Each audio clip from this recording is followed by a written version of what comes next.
Hello, UCAR. Peter Christensen here, coming to you from the CEO's desk, and I have a special treat for you today. He just happened to be in our office, and we said we can't pass this opportunity up. So we have with us the CEO of UtahRealEstate.com, Mr. Brad Bjelke. We appreciate you stepping in with us, Brad. You're not seeing us in the same camera because we're socially distanced, but he is here. Trust me. And so I'm just going to launch right into it. I've got the NAR passed last in the May meetings, virtual meetings, passed a rule concerning brokerage data at the MLS level, and was hoping you could explain. It goes into effect January 1, right? So wanted to maybe get you to explain a little bit what that means and how it affects our brokers. So it seems so simple as a policy. It's hard to believe that it wasn't codified in our rule in the past. And what was happening around the country was a broker, and I'm just going to give you a hypothetical because I am a recovering attorney. A broker would go to their MLS and say, hey, I would like a feed of my listings back from the MLS. So I want all of my listings from 2018 to the current. I want to use those for whatever I want. I want to build my own agent metric program. I want to do things for marketing. And what would happen is some MLSs in the country would tell the broker no. They would say, you can't have your own listings back from the MLS. And so when the Council of Multiple Listing Services, and I serve as their chair for 2020, looked into this around the country, they realized that this was going on in more places than it should. And they recommended to the National Association of Realtors, why don't we codify what most good MLSs are doing in the country, which is if a broker comes and asks for their data, you give their data back to them, right? We've had that practice at our MLS for as long as I can remember.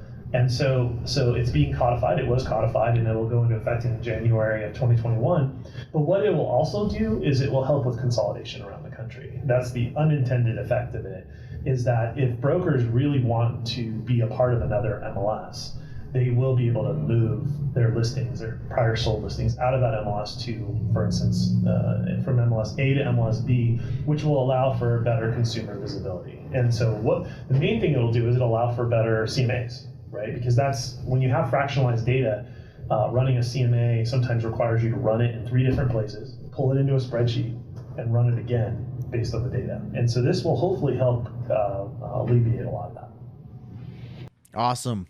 So great tool, great step. Like you say, it was being done by most MLSs, a lot of MLSs already, but this clarifies and it's probably necessary now because we are seeing regionalization of MLSs, and that's probably not going to stop. No, we've seen a reduction from about 1,000 of them 6 years ago to about 500 today. So we've seen 50% of the MLSs in the country have either joined another one to create a regional or dissolved.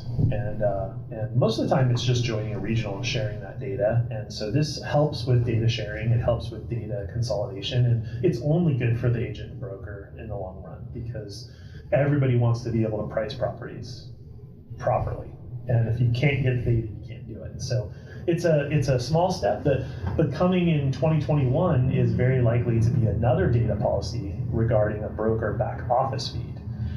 Again, in some parts of the country, the MLS will not give all the data back to a broker, so they can create their own CMA program, create their own recruiting tools, and things of that nature. And so NAR will be considering a proposal in 2021 to pretty much make it mandatory that the broker back office feed be allowed. We do it in Utah, but there are some places that don't provide that data back.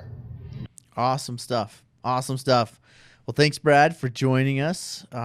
We're so lucky to have Brad around, and he's done awesome things here and been really great to work with us and always keep us informed. So thank you for joining us today. Thank you, Peter, for having me. This is fun, socially distanced podcast. Yeah, awesome.